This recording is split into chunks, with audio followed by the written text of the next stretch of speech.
Now, today marks 1 year since the deadly George building collapse, which claimed the lives of 34 people. A preliminary report released last month revealed alarming negligence by the project developers. Newzroom Afrika's Sipha Kema attended today's commemoration event and joins us now live. A year on, Sipha, what did people have to say at that commemorative event?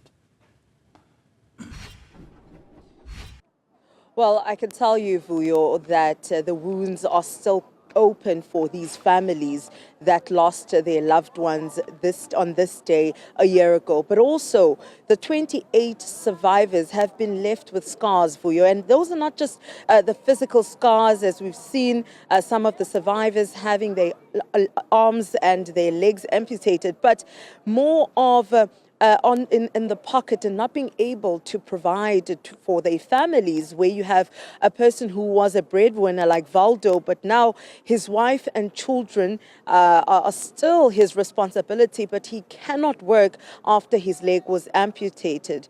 Now, Vuyo, I want to bring it back into some of what was said by the Minister of Public Works and Infrastructure inside the service, where he spoke about not just ensuring that the families will be given the compensation that they need, but also ensuring that there's some changes to regulations in the building industry. As you had also mentioned, Vuyo, that a scathing report was released just last month by the Minister of Human Settlements, where she actually announced it in Parliament. Now, you were also talking about some changes that need to be made in the build industry. Let's talk about that, Minister.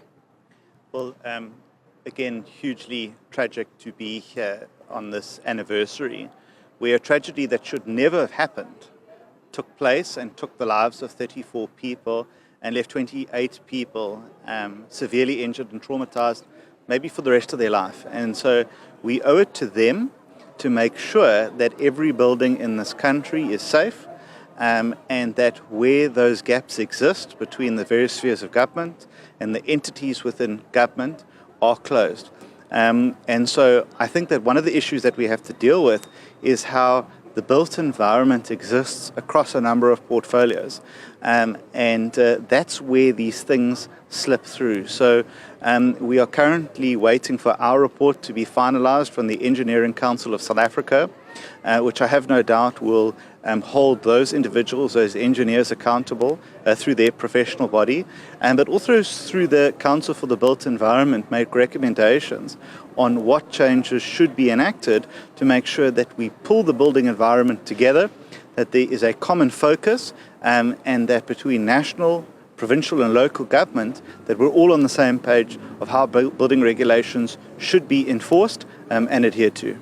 All right, so thank you so much, Minister Vuyo. That was the Minister for Public Works and Infrastructure, Dean Macpherson, telling us, of course, about some of those changes to the built environment after this tragedy has occurred. Now, also talking about that report, we know that most of the public are waiting for the police report, which we do believe and we have been informed that is almost complete, and then it will be given to the various officials who will then hand it over to the families, of course, before it reaches the media as well. Now, Vuyo, also something to mention is the rescue workers that were here today, as we know that they were there for days, 2 weeks actually, 11 days, Vuyo, outside right on my right-hand side where that tragedy occurred a year ago today.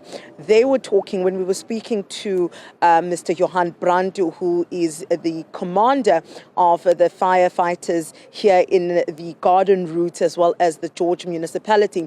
He mentioned that that is an incident they will never forget, but it also showed them something different and has allowed them to start preparing for themselves actually for the worst, because this is something that the community of George has never experienced in their lives. And as also the minister had said inside, that in 2024, we cannot have buildings in South Africa collapsing. Buildings don't just collapse alone. Vuyo.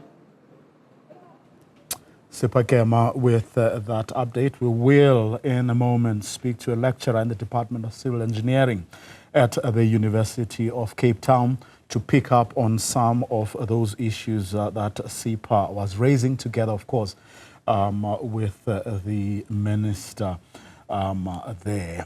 That interview coming up in a short while.